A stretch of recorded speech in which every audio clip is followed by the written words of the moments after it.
কথার আগে কিন্তু আমি একটা কথা বলি, আগে সর্বপ্রথম আগে আপনি দেখেন আপনার মনটাই কিন্তু ভালো হয়ে যাবে ডেকোরেশন দেখে। আর এই ডেকোরেশন দেখে কিন্তু এমন একজন নাই যে যার মনটা একদমই খারাপ ছিল সেই মনটা কিন্তু ভালো হবে না। আমি বারবারই বলি যে ডেকোরেশন দেখলে কিন্তু আপনার মনটা একদমই ভালো হয়ে যাবে।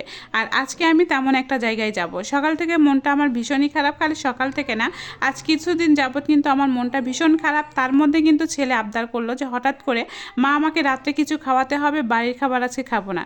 ছেলেকে নিয়ে সন্ধ্যার পরে বের হয়ে গেলাম যে কোন রেস্টুরেন্টে যাওয়া যায়। তখন চলে আসলাম বাটারমোড় জিএফসি রেস্টুরেন্টে। যাই হোক, এখানে চলে আসার পরে তো আমার ডেকোরেশন দেখে তো মনটা অনেক ভালো হয়ে গেল।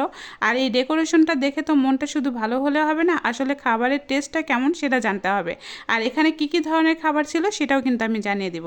আমি কিন্তু কিচেন থেকে শুরু করে এমন কিছু নাই যে আপনাদেরকে দেখাবো না, সব কিছুই কিন্তু দেখাবো। যাই হোক, প্রথমে বসেই কিন্তু আমি একদম দেখলাম যে মেনু কার্ডে কী কী আছে। আর মেনু কার্ডে কিন্তু আপনারা এমন কোনো খাবার পাবেন না যে এখানে নাই। আপনি যত রকমের খাবার আইটেম চাবেন সব কিছুই কিন্তু এখানে পেয়ে যাবেন। যাই হোক, সন্ধ্যার পরে কিন্তু সবাই কিছু না কিছু খেতে মন চায়, তাহলে যদি পারেন তাহলে আপনারা এই রেস্টুরেন্টে চলে আসতে পারেন। কিন্তু আজকে আমি রাতের খাবার খেতে আসছি, এই জন্যে কিন্তু আমি ছেলেকে একটু ভারী খাবারই খাওয়াবো। এই রেস্টুরেন্টে আসার পরে কিন্তু যখন ডেকোরেশনগুলো দেখছিলাম, এখানে কিন্তু ফটোশ্যুট করলে অনেক ভালো হতো। কিন্তু বিশ্বাস করেন আমি এই রেস্টুরেন্টের উদ্দেশ্যে আসি না, আমার এলাক পোশাক দেখে মনে হচ্ছে একটা ফকিন্নি চলে আসছে। যাই হোক, ফকিন্নি হই আর যাই হোক, সেভাবেই তো চলে আসছি, কারণ আমি আসছিলাম বাজারের উদ্দেশ্যে যে ওকে কিছু খাবার কিনে দিব, তারপরে বাড়ি নিয়ে চলে যাব। কিন্তু সে যে আমাকে এখানে নিয়ে আসবে আমি তো আর একদমই বুঝতে পারিনি সে আমাকে এখানে নিয়ে আসবে। কিন্তু আমার পোশাক আশাক দেখে এখন মনে করবেন সবাই, ওর আল্লাহ আপু আপনি তো একদম ফকিন্নি বেসে গেছেন, এত বড় একটা রেস্টুরেন্টে গেছেন কিন্তু একটা ফকিন্নি বেসে গেছেন। আরে ভাই, ফকিন্নি বেশি আসি আর যেই বেশি আসছি তো। যাই হোক, ডেকোরেশন দেখে কিন্তু মনে হচ্ছে যে সেখানে আমার সাথে শ্যুট খাচ্ছে না। কিন্তু অনেকে এখন আমাকে কমেন্ট করবেন, আপু আপনি এই বোরকা পরে গেছেন, আপনি ফকিন্নি বেসে গেছেন, বা আপনি এইভাবে গেছেন। তো যাই হোক, যেভাবে হোক গেছি রে ভাই। তো কিন্তু এই যে এখানে হচ্ছে আপনার যদি আপনি যখন খাবার শেষ করবেন তখন হাতটা ধোয়া এখানে করবেন। আর যত কিছু রান্না বাড়িয়ে যে এখান থেকে সার্ভ করা হয়। আর এই যে এটা হচ্ছে কিচেন রুম, মানে এখানে হচ্ছে আপনি যত খাবার পাবেন সব এখান থেকে কিন্তু আপনাকে গরম করে দেওয়ার থেকে শুরু করে রান্না করার থেকে শুরু করে সম্পূর্ণ কিন্তু এখানেই পেয়ে যাবেন। আর এটা ছিল হচ্ছে মেন পরিবেশ, আর মেন পরিবেশটা ছিল অনেক সুন্দর। এখন হচ্ছে আমাদের খাবারের পালা। ছেলেকে বললাম আর কিছু চাই কি না বলো, সে খাবে কাচ্চি। যাই হোক, সে এখানকার কাচ্চি নাকি অনেক মজা। সে বলছিল যে মা এখানকার কাচ্চি নাকি অনেক মজা। সে আবার নেটে সার্চ করে দেখেছে যে এখানকার কাচ্চি মজা। এর আগেও অনেকে বলে যে এখানকার কাচ্চি নাকি অনেক মজা। যাই হোক, আমি কিন্তু জানতাম না যে এখানকার কাচ্চিটা কেমন। তা আমার ইচ্ছা ছিল যে বাহির থেকে খাবার কিছু নিয়ে যেয়ে তাকে বাসায় যেয়ে খাওয়াবো। তো তাই তো আর হলো না, এখানেই চলে আসলাম। তো আমিও খাবারগুলো ট্রাই করলাম। খাবারের ভাত ছিল, মানে যে ঝরঝরা যে খাবারটা ছিল, ভাতটা কিন্তু অনেক মজা ছিল। কিন্তু বিশ্বাস করেন মাংসটা ছিল অনেক হার্ডি। তাছাড়া দেখবেন আপনি বিরিয়ানি বা হচ্ছে আপনার যে কোনো কাচ্চিতে কিন্তু মাংসটা অনেক সফট হয়। আলুটা ছিল অনেক মজা, ডিমটাও মজা। ডিমটা তো এখানে শুধু সিদ্ধ করা ছিল, কিন্তু মাংসটাতে আমার একদমই ভালো লাগেনি, কারণ মাংসটা খুবই হার্ডি ছিল। চামচ দিয়ে তো খাওয়াই যাচ্ছিল না, যে পরে তো মনে করলাম যে হাত দিয়ে খাবো। পরে ছেলেকে বললাম যে তোমারটা কেমন লাগছে। ছেলেও বলছে মা মাংসটা ছিল একটু হার্ডি, কিন্তু মানে রাইসটা ছিল অনেক ভালো, অনেক সুস্বাদু।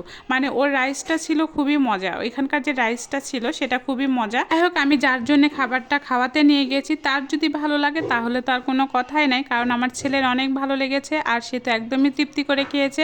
আর এই জায়গার খাবারগুলোর মধ্যে আমি জানি না যে আর কোনটা কেমন, আপনারা কিন্তু এসে ট্রাই করে দেখবেন। কিন্তু ওকে যেটা খাওয়াতে নিয়ে আসছি আমি সেটাই খাওয়াচ্ছি। ও কিন্তু বিরিয়ানিটা খুবই পছন্দ করে, সাথে কিন্তু কাচ্চি পছন্দ করে। তো চিন্তা করলাম আজকে কাচ্চিটা খাওয়াবো, অন্যান্য দিন অন্য কিছু ট্রাই করাবো।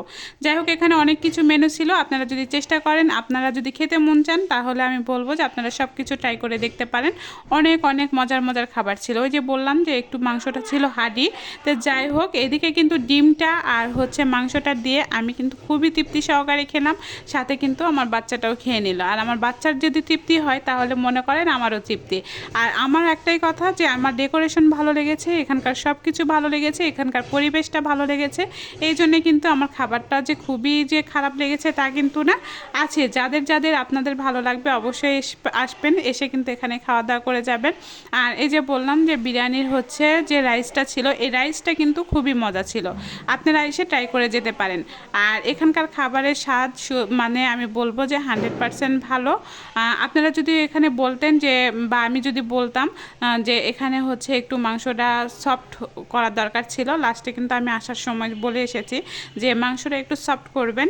তো আশা করি এখন থেকে করবে। কিন্তু আমার মনে হয় যে এখানকার খাবার যেমন ভালো ছিল, এদের আচার ব্যবহারও তেমন ভালো ছিল। আপনারা আসবেন, এসে কিন্তু এখানকে খাওয়া দাওয়া করে যাবেন। তো আজকের মতো কিন্তু আমার ভিডিওটা এখানেই শেষ করছি। আমাদের খাওয়া দাওয়া শেষ, আর এই তো এখন বাসায় চলে যাওয়ার পালা। এখন তো মা আর ছেলে দুজন আবার চলে যাব, কারণ আমি আর আমার ছেলে যেখানে মন চায় সেখানে কিন্তু চলে যায়। আর আমাদের নওগাঁ শহর কিন্তু সবচেয়ে বেস্ট একটা শহর।